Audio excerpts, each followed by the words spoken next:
Today's project is putting this up. So our tarp has some leaks in it, and instead of trying to figure out the exact cause right now and delay our build, or to take more time and basically skin this whole thing in steel, we're doing a temporary fix. This 100-foot roll, 20-foot wide, clear, so we'll still have our light. We won't be blocking our light. The idea is going to be to drape it from one side, up over this runner that I put up over this runner, up over that runner, and back down. And then we'll secure it with these wood pieces here, where we'll roll the plastic into the wood and screw it shut. And it should hold it tight, and it should keep everything from there down dry.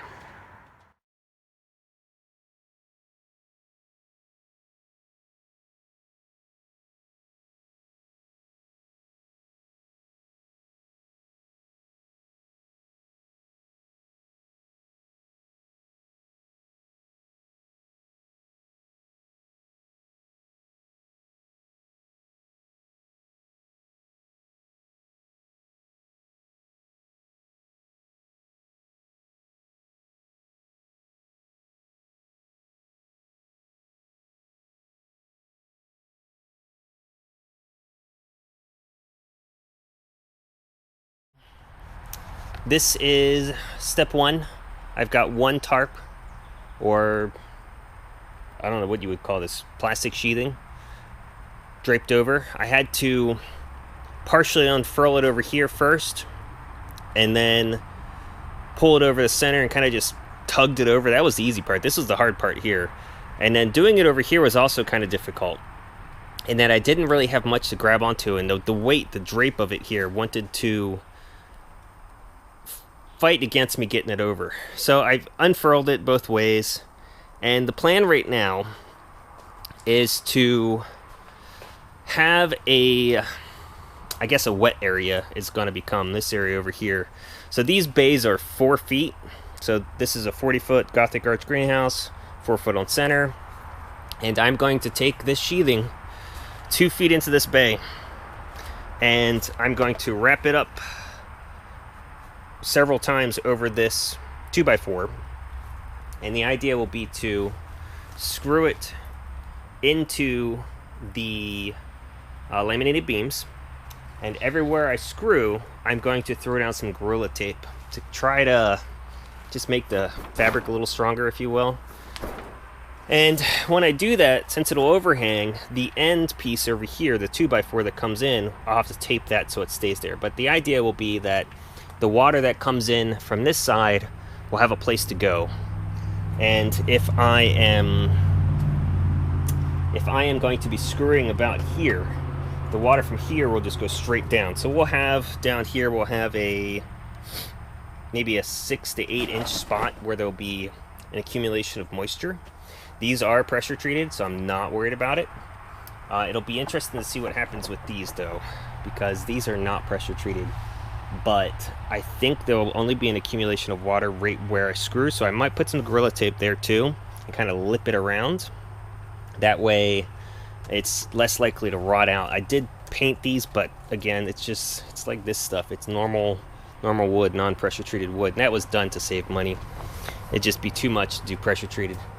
So I'm gonna get the time lapse started.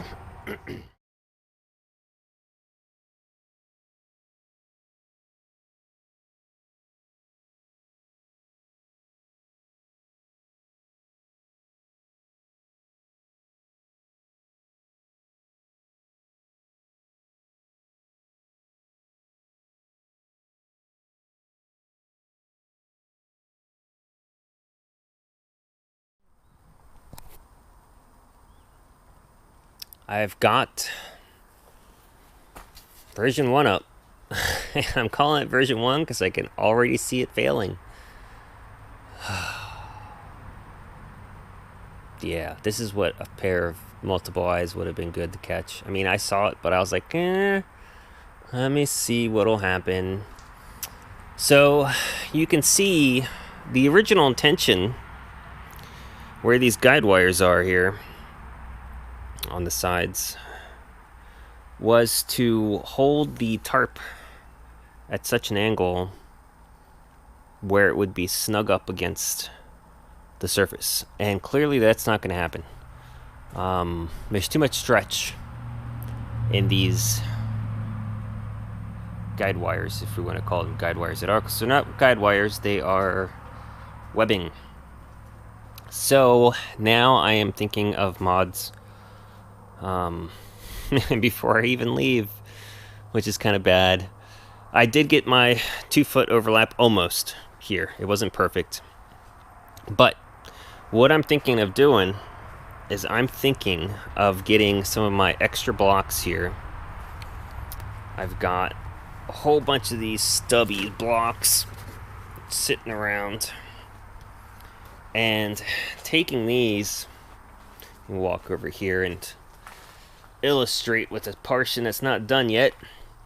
Taking these in place of using preferably a long 2x4 and screwing them down to make sure the fabric follows the contour that it's supposed to, because right now it clearly doesn't. And I mean, you could see how much slack I had to pull up over here. And there was a third part of this where I originally anticipated having to fight the fabric trying to stretch it, which I did a little, but not much. What I actually ended up doing, though, was causing the line that runs the length of the building to sag by pulling on it so much.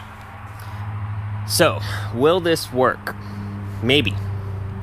And I'm debating not doing anything else. Just leaving it as it is and seeing what happens. If it works, we lose about a foot and a half of space vertically, which means getting the backhoe in here.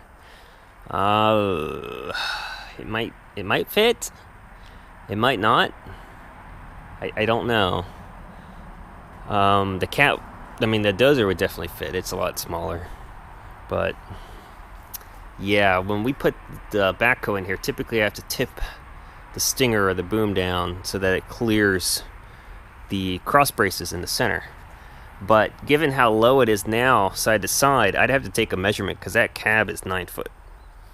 And I can almost guarantee that right here, where it needs to be 9 foot, it's probably not 9 foot anymore, which isn't good. We need this space for emergency repairs, even though we're going to be using it right now to store building materials.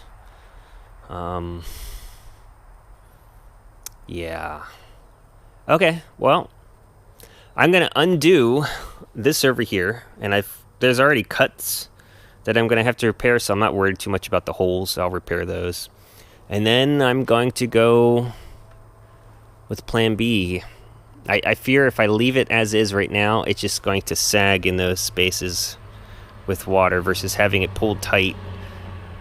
The other thing I fear is since these bays are 4 feet, that what will happen is I'll pull each bay tight and even try to get cross tight, if you will, to pull the slack out. So that would be the equivalent of pulling this way to get slack out so that this runs flat. There's no warping in there. But since this is 4 feet, I worry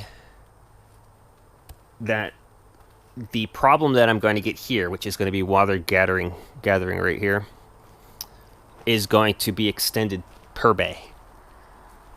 And I don't know. I suspect it would happen right here, right between the bays where it goes from there to there would be the longest.